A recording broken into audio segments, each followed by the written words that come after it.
This is, again, the final session. We're delighted to have you here and to have had you here during this very, very special conference.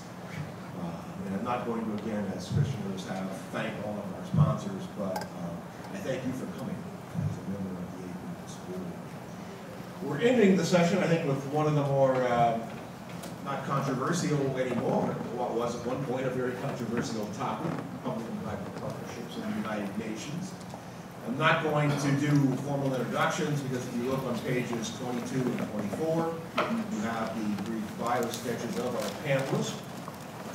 I'm also not going to go in the order that things appear in the program because we thought that it makes a little more sense to reorder things a bit. So after I give some opening remarks, we're going to turn it over. And we reordered people here accordingly to Amir Nasser. Is going to make his presentation on UN civil society partnerships, the challenge, imbalances, and opportunities, and limitations, which is important. Then we're going to get into the little compact discussions. We're going to then turn to Melissa Powell, whose presentation, Coming of Age, United Nations Business Collaboration since 2000, and then ends with Katia Gregoryati on UN business partnerships, discourses, practices, and resistance. Because there's still, as you know, a lot of resistance out there to these things. I just want to begin.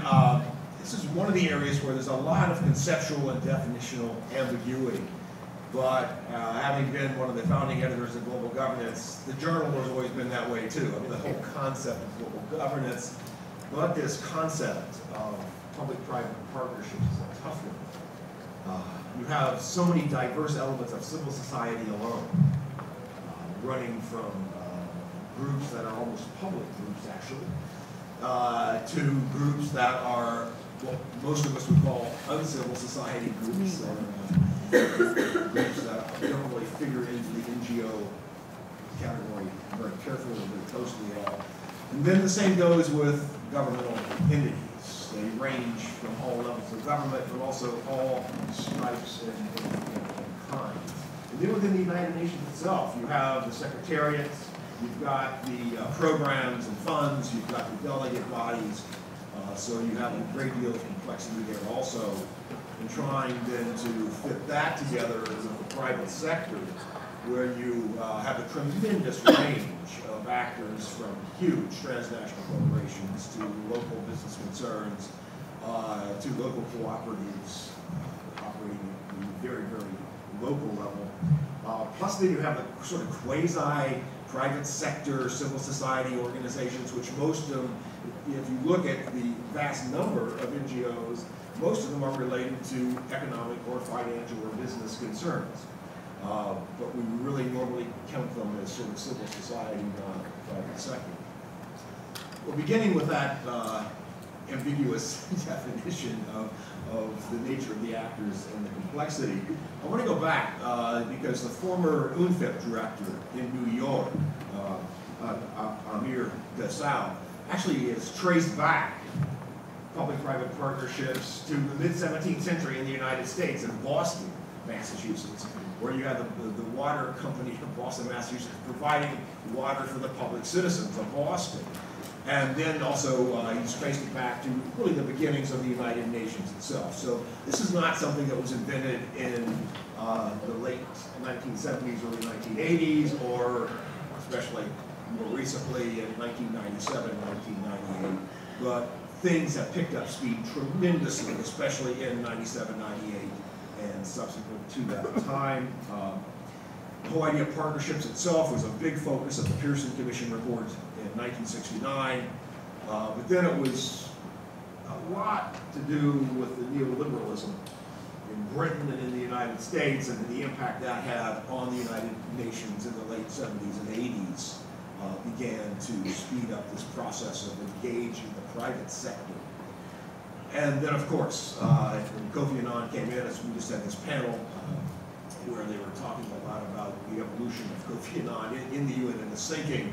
But immediately after taking office, he put together a group inside the Secretariat, which came out with a report in April 1997, which was to focus on public administration and finance, but the big focus of the report was on building these kinds of private sector entrepreneurship arrangements.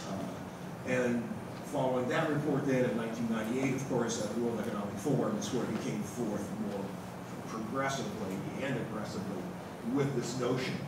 And I just have because it captures his spirit anyway, where he's saying, peace and prosperity cannot be achieved without partnerships involving governments, international organizations, the business community, and civil society.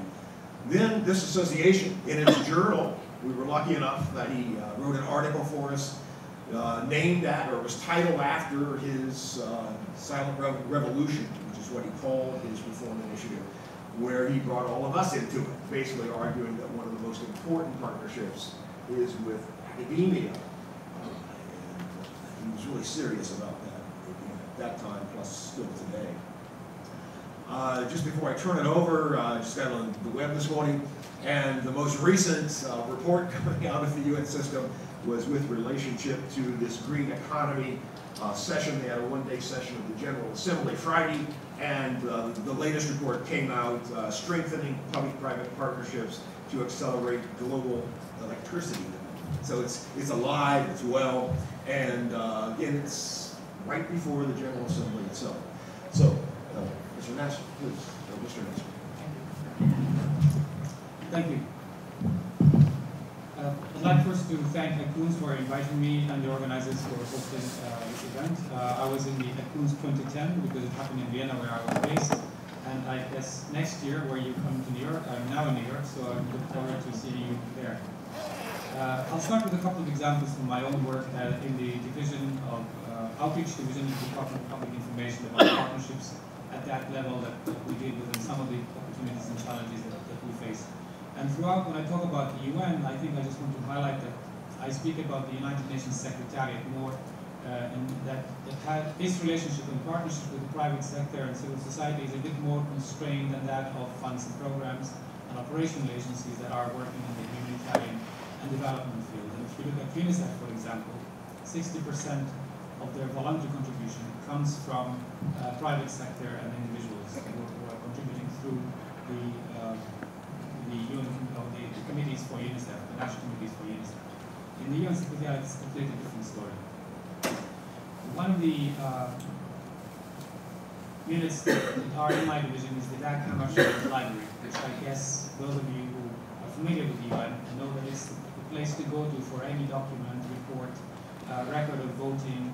I'm not talking about the UN archives. The UN archive is about the documentation within the UN Secretariat that is classified or unclassified, depending as the case may be. But the official records of meetings, the reports, everything that is churned out by the UN is kept by the Dag Hammarskjöld Library.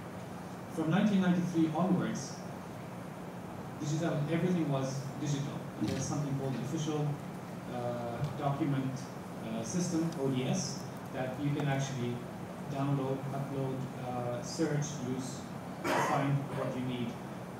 Records of voting, procedures of meetings, etc. It's all there. And we have a lot of member states coming back to use this, not only researchers.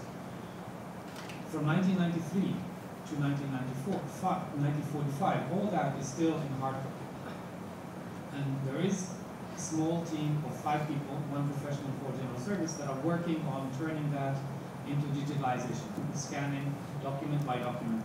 Of course, we have gone through a system of choosing priority documents, which is about 1/5 that are seen as important and need to be digitalized, because we cannot really put everything into digital format. The current pace, if we continue at the current pace, it will take us about 100 years to continue that. One approach was made to one of the companies, and I think there was a proposal by Google to come and do this free of charge. And they use their resources, their technology, and do it in the space of 1 or 2 years. They had, of course, expectations about watermarking, about copyright. That meant that the project cannot be achieved. So that has now been put on hold. So that was one partnership that could have come through, but because of legal, technical issues, it couldn't go forward. I want to reopen the discussion. This was 2 years ago. I want to go back and see whether we can pick it up. I know that my colleagues are telling me, forget it. When it goes to legal, we heard something about lawyers. It is complicating things, but I think it is worth it because this project would cost us, if we want to do it, $5 million, but it will create savings over a number of years of $1.5 million every year. So actually it would pay for itself, but we need somebody to upfront the money. But if we can do it through a partnership with the private sector that doesn't necessarily entail them putting their logo on something that has the UN, then we might be able to get around it. Another thing that I'm encouraging is that we produce documents like this one just came out a couple of weeks ago, the basic facts about the UN, a very informative book about the history and development of the UN. We always do it in English, and then subsequently, supposedly in the 6 official languages, and it takes sometimes to produce documents and reports about 2 years to come out the whole report in the other languages, by which time really nobody wants to look at them. What we're doing now is that we're partnering with publishing companies, and that they will do, for example, this one.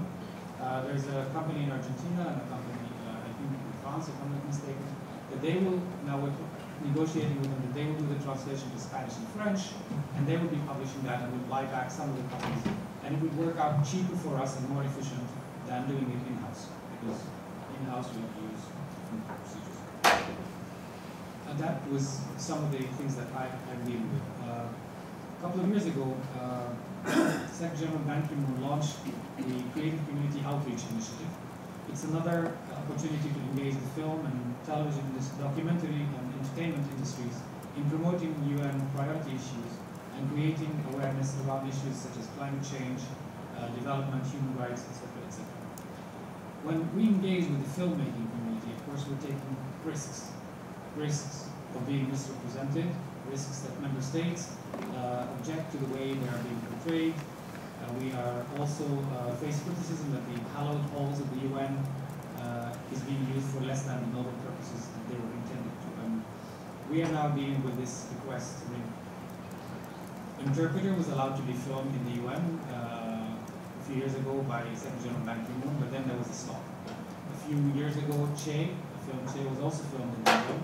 And last month we had to look into a request for another film we wanted to film and would highlight the UN as the center of the world that we live in. But I think when you look at it, we have to be, what are we getting out of it? Is it just to put the UN out there? And this film is a comedy, and I won't say who's involved in it because I have to sign confidentiality agreements. But it could offend a lot of people, member states, or representatives of member states, and even some members of the UN itself. So we have to say no. But if you go to see, and if you take your children to see, or you go to see Transformers 3,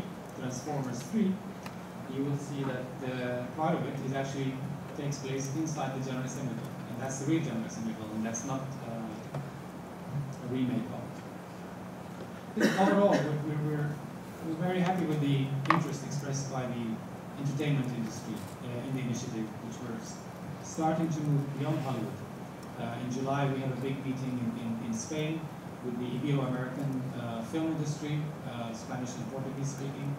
At some point, we will be going to other parts, like maybe Bollywood and Nollywood, because if you look at the ability of the film industry and the creative community to reach on the issues that when we issue a press release, or we put a statement, or we put it even on the UN YouTube, if you go to the UN YouTube, you will see that hundreds and maybe thousands, maybe a few thousand people have seen a story. But if you go to one of the websites, like one film the UN did on Haiti, when it was put on by Linkin Park on their website, it had 1.5 million visits or hits in 1 week.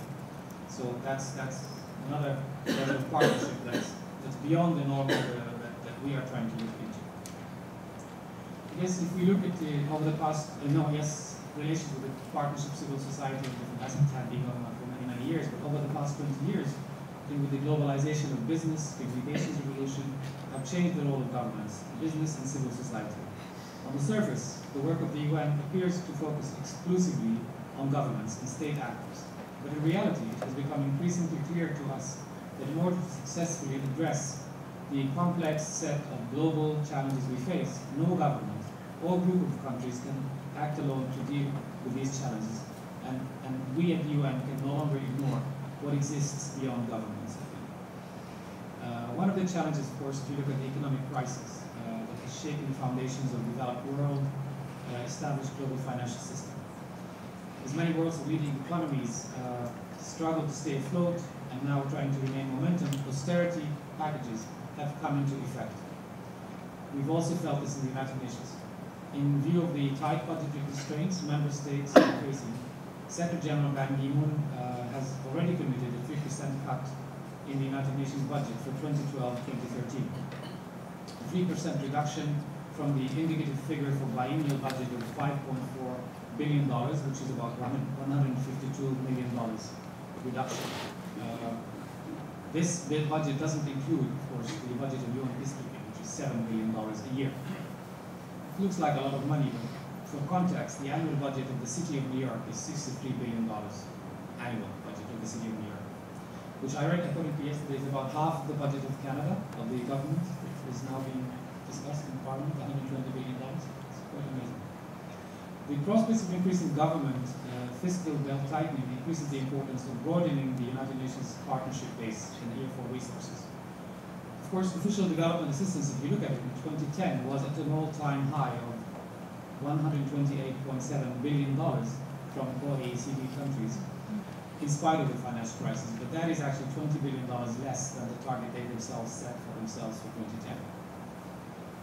Recognizing the importance of new actors outside the governments, the UN has made important strides, I think, in expanding the geographic demographic diversity of its audience and in leveraging the contribution of civil society in its work. I'll start by one of the relevant to ACUNS, which is the most recent in our work. The existing relationship between the United Nations and academia was formalized in the creation of the United Nations Academic Impact, which was officially launched in November of 2010.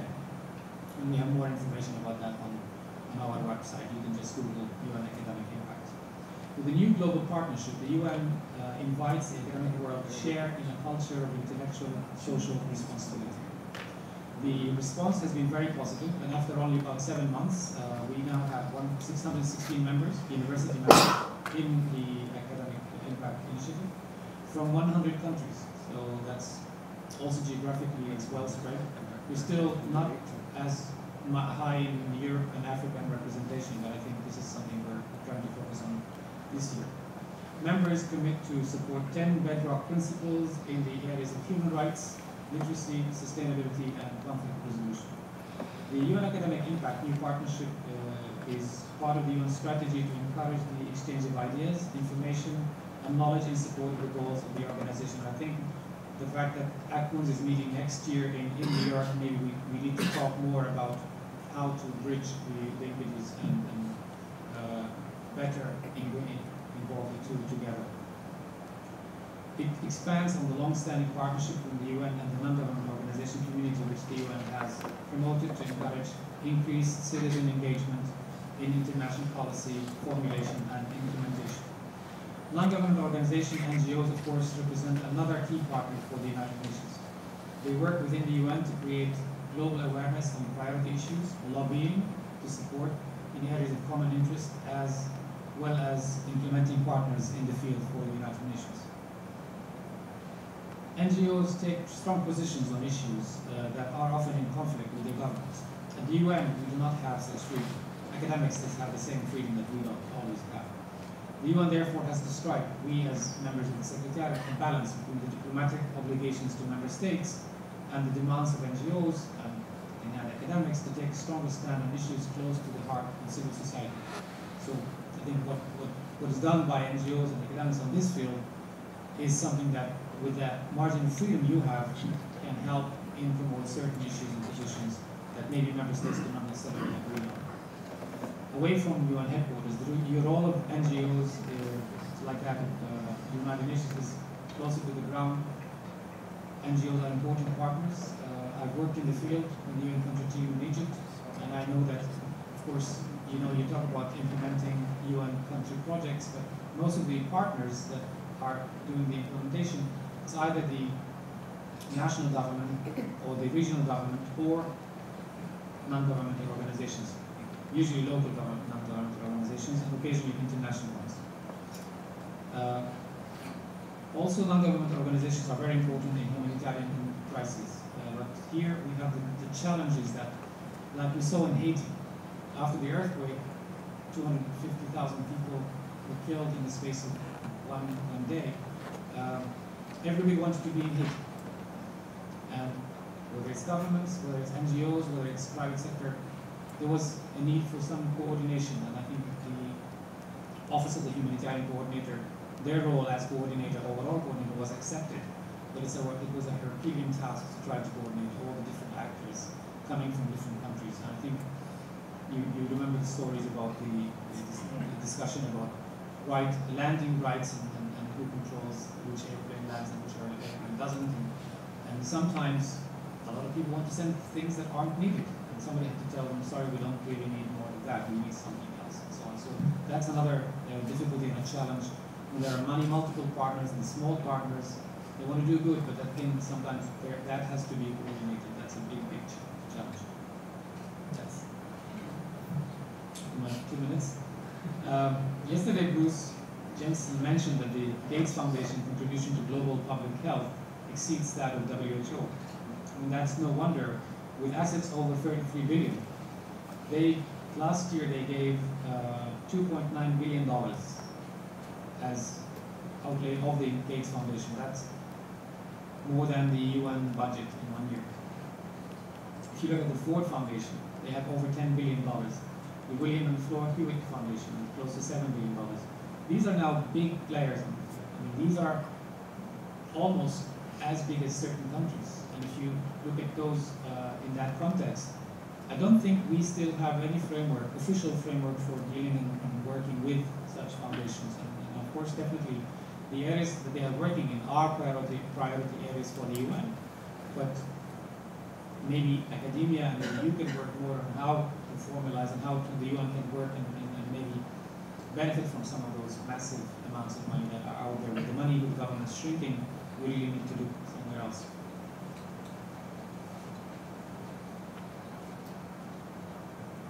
I think the UN, we need to do a lot of work to leverage the access that leading foundation officials have to decision makers in gaining support for common goods.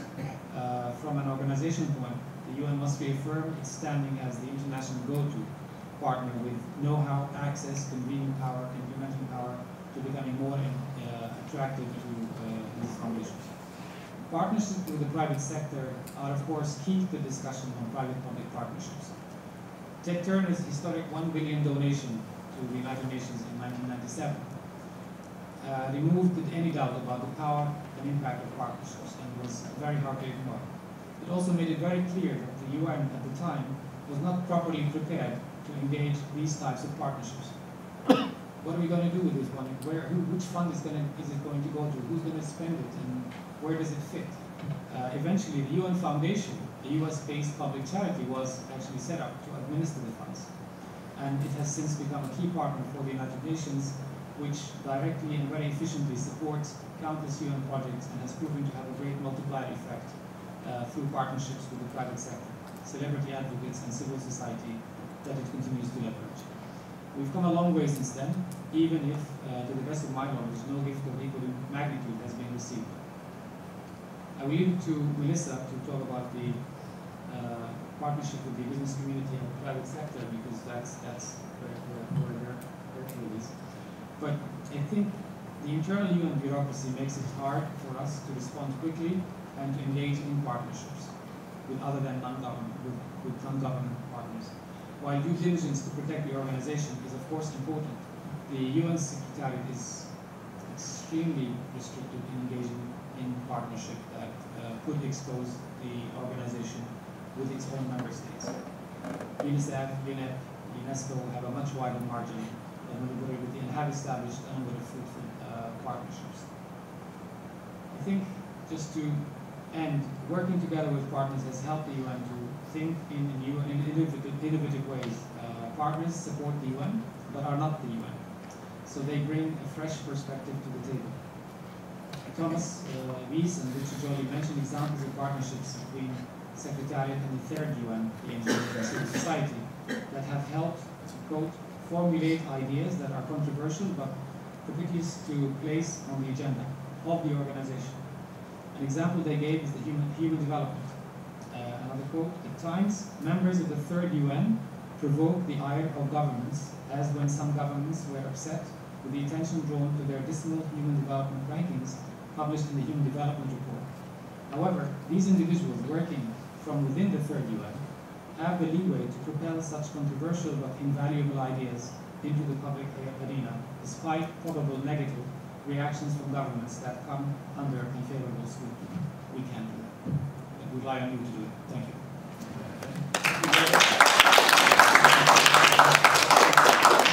Of course, he doesn't need to tell us who the 2 stars were. That was the reason they had to cancel the movie. It was Arnold Schwarzenegger and Mel Gibson. No. Well, listen, please. Thank you. It was Sacha Baron Cohen. Thanks. It's a PowerPoint slide, so hopefully keep everyone awake. How can I just hit it? When do I time? It was on before? Our IT guy? No, it's not even on the screen. It worked? It always works in the trials, it never works when you... There we go, perfect, thanks. Great. So I'll just take it from where my colleague left off and give you a little bit of the rationale for UN business collaboration, although I won't go into too much detail since you've heard that already. I'll talk about the UN Global Compact. We really see the compact as not only a way to engage the private sector, but a way that it's really helped, as the private sector has been working with the UN, it's helped really stimulate reform in the way that the UN is operating. So I think we've seen it almost as a real catalyst for change within the organization, and I'll talk a little bit about that.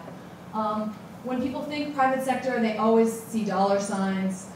Most UN staff, unfortunately, still, when they think about engaging business, they think, what kind of money can they give me in order to execute my programs? I'm going to talk a little bit about the value of cash, but I'm also going to talk about the other ways in which the UN is leveraging the private sector to achieve its missions, and why it's also in the interest of business to engage with the organization. And finally, I'm going to end just highlighting some of the key challenges that we're confronting right now. Some of them were alluded to in terms of the difficulties and the time lags in the UN, how the private sector is focused always on sort of quarterly returns, and the UN is actually trying to achieve long-term development objectives that really require sustained efforts over years. So some of the differences between how we're engaging and how we work. And then kind of taking it to the next level, we're actually working on a big report right now for the Secretary General that'll be presented in September that really looks at how can we move UN business collaboration to the next level with a concept of transformational partnerships. And I'll give you a little bit of intro to that. So with this slide, I think this slide simply depicts much of what we've all been talking about over the past 2 days, the interdependencies that exist between the UN and the private sector.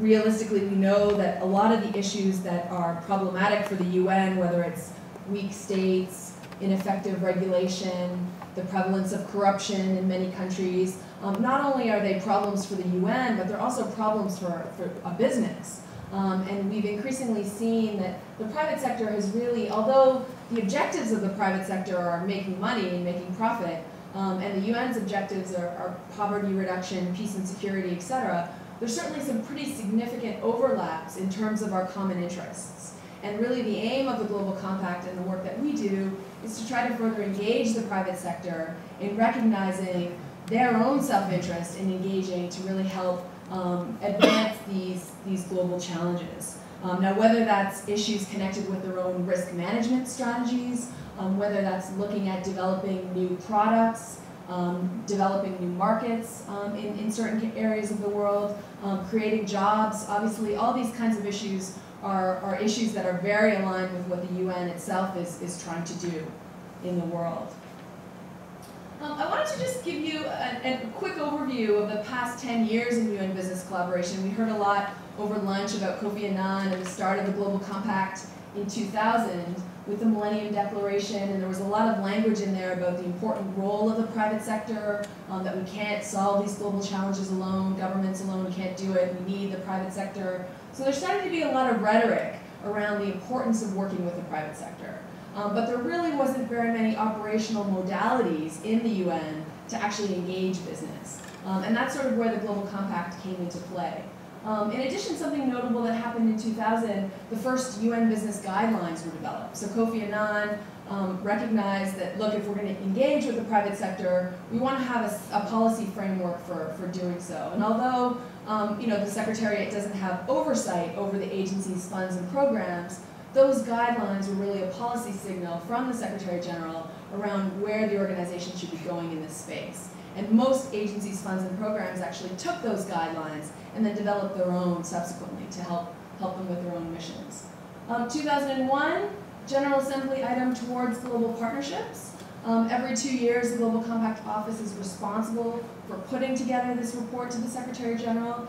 You can find a ton of language in these resolutions from member states about the importance of engaging business. I think in the early years, the Global Compact was, was sort of challenged and questioned as, oh, is this some kind of northern initiative?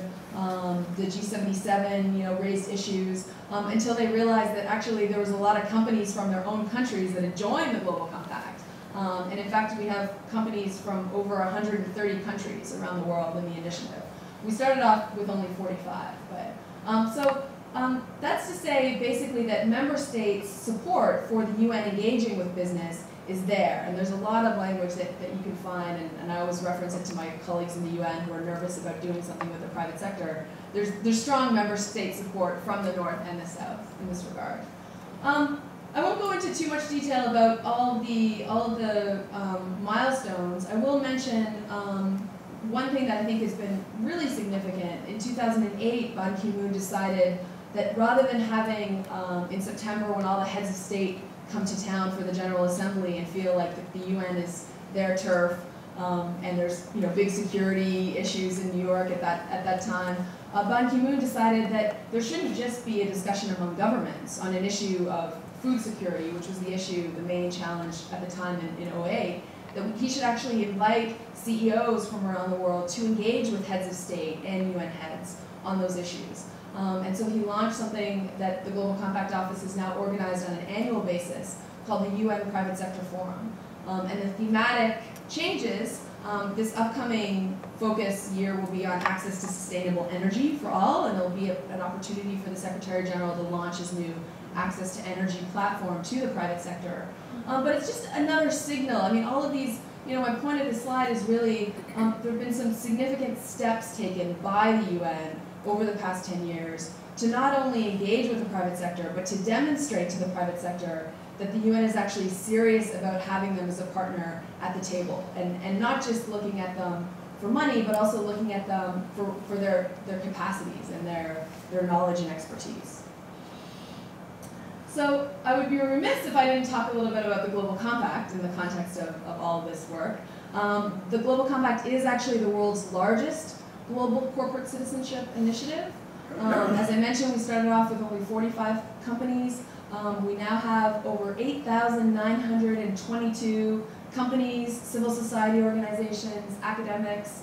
Most of what I'm going to talk about connected with the Compact is really focused on how can we change the way that companies do their day-to-day business to be more in line with the UN's values and principles.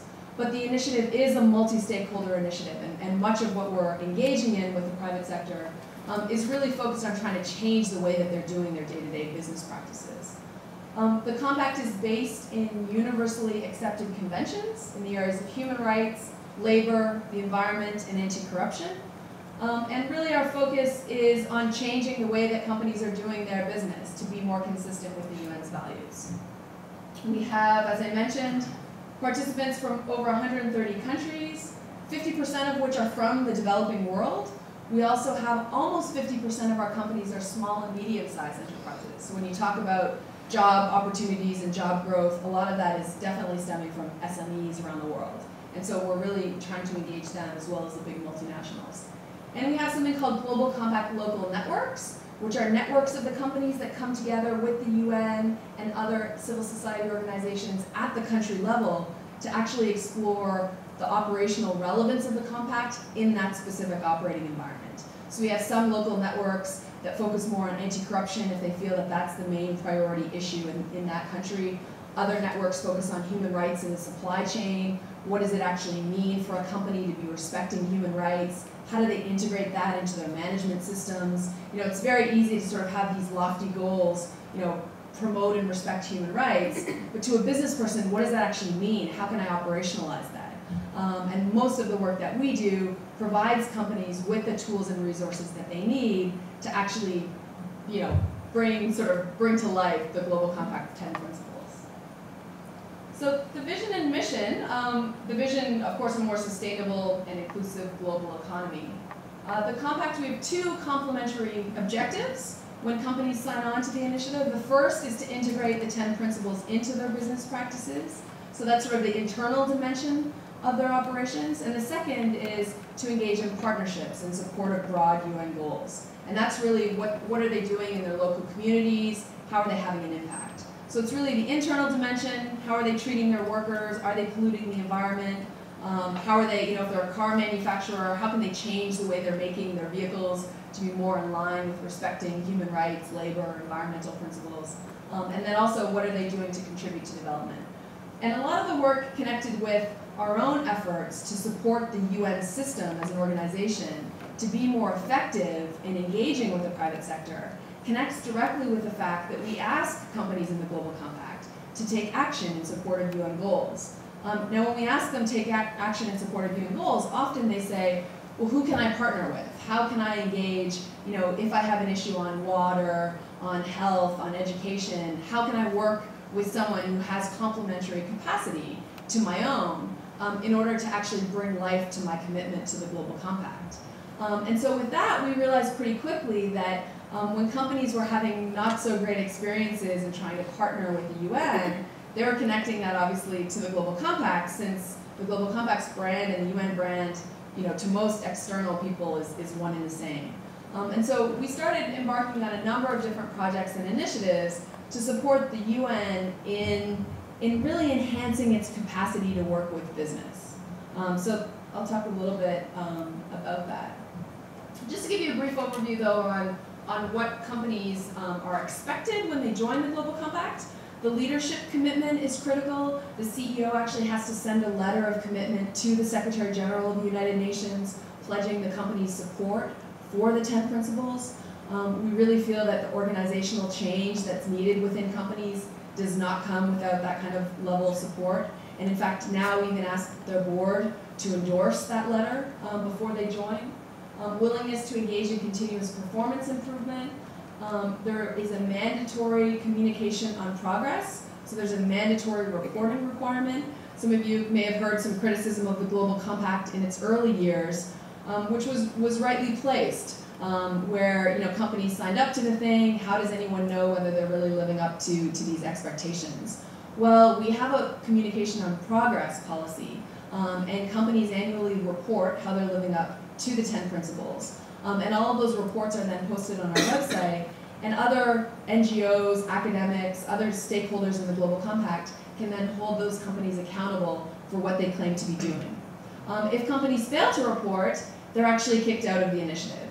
And unfortunately, I would say, although some people think that it's great that we've kicked out over 2,000 companies in the past 5 years since we've had this policy in place. Now, one can look at that in both a positive and a negative light, obviously. I mean, to me, our leverage is lost when companies get delisted and are no longer engaging with us in terms of changing the way that they're actually doing their business. So in my mind, I'm much more interested in keeping companies on board, even if they're slower to progress, rather than losing them and not even really having that kind of leverage any longer.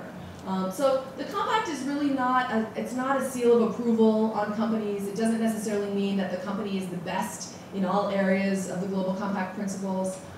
We did recently launch something called Global Compact Lead, which is a new leadership platform of the Global Compact, which helps us with differentiation, because a lot of people have been sort of demanding that, and we also wanted to help try to further stimulate the leading companies in the initiative to go beyond on their sustainability issues. So we do have new initiatives to both engage the leading companies, but also to try to help the small and medium-sized companies, or the learning companies. Thanks.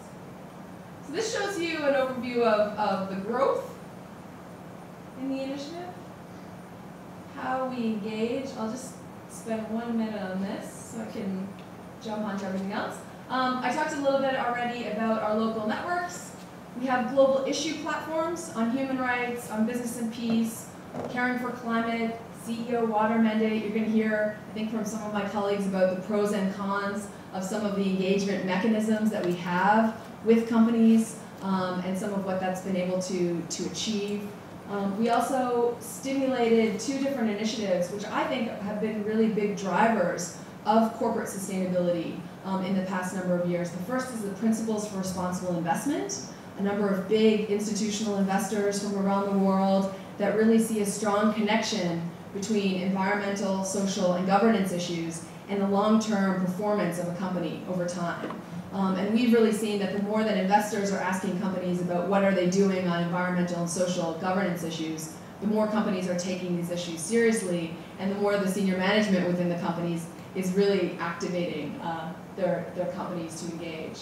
We also have something called the Principles for Responsible Management Education, a number of business schools from around the world that are engaged in an initiative to help not only do more research around the connection between social and environmental issues and the business case, but also to engage and teach future business leaders so that they have the skills to manage what are usually called sort of soft issues. You have an engineer who's building a pipeline in a country in Africa, may not have the capacity to deal with local stakeholder engagement in the way that he or she should. So really trying to enhance the capacity of students in that area. I'll maybe skip over this slide. It's just to show you the evolution of corporate citizenship from philanthropy, not only companies looking at it from a philanthropic standpoint, but then also moving towards looking at it as risk management, and then also as value creation. So how can they actually exploit opportunities for engagement?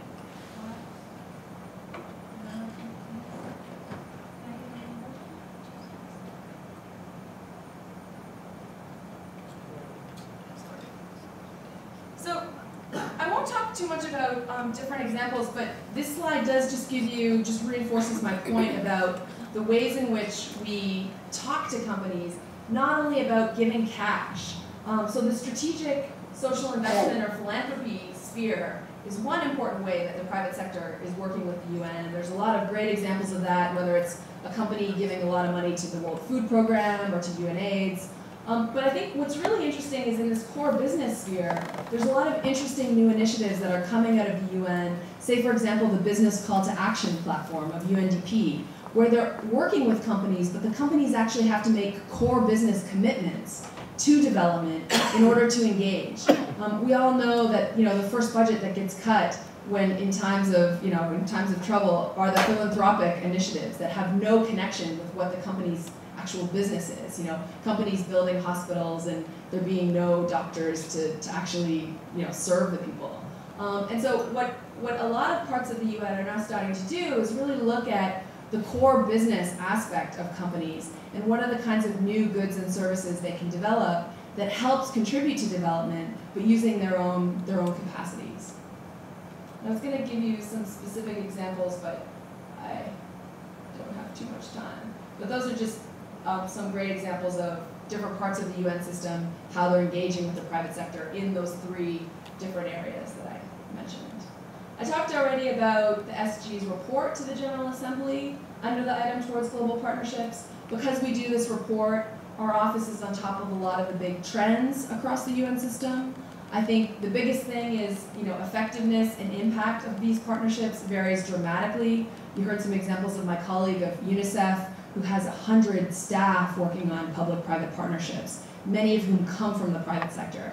they have the skills, the capacity, the resources to really put into this. Other parts of the UN are still at the phase of developing a strategy for engaging business. They don't even know how to talk to the private sector in a way that will resonate with business. So there's a huge range of activity going on across the organization. Thanks. I'm almost at my last slide. So key challenge, I did want to just end with this, really. This is my second to last slide. Issues for the UN, I mean, we still are skeptical of harnessing commercial interests to contribute to UN goals and objectives. We still feel somewhat uncomfortable with having a private sector company respond to a humanitarian disaster, for example. The UN does have huge problems with our incentive structure for staff and issues connected with I won't go into too much detail, but we all know, the sort of staffing situation in the UN. There's a lot of movement, there's not a lot of continuity, and there's not a lot of risk-taking incentives in the organization. There's mention of the Office of Legal Affairs, and that's one great example. Also for business, I talked a little bit about some of the problems connected with how do you work with the private sector when they want to see results in 4 months, and you're talking about bringing water to a local community that's going to take a longer period of time. So I think those are some interesting areas that we need to focus on for the future. So my final slide, which I did want to mention before closing, is the UN is aware that there are some partnerships that exist that are interesting and have demonstrated some significant impact, but it's still not at the level that we really need to see if we're really going to make systemic change on some of these global challenges. And so what we're actually been doing quite a bit of work now across the UN system, and also with a number of CEOs from 15 companies to do a report to the SG, really looking at what are the kinds of things we need to do in order to move to the next level of partnerships between the UN and business. And this is really where the concept of transformational partnerships comes into play. And I know you can read, and since I've highlighted the 4 key characteristics of those partnerships on the slide, I'll leave it to you. But just to let you know that there's been significant progress made. There's still a ways to go in terms of what the UN can actually do with the private sector. And also there's more that we need to do to really enhance the capacity of UN staff to more effectively engage. But we're working on it, and I think there's been some great progress. So thanks very much for your attention.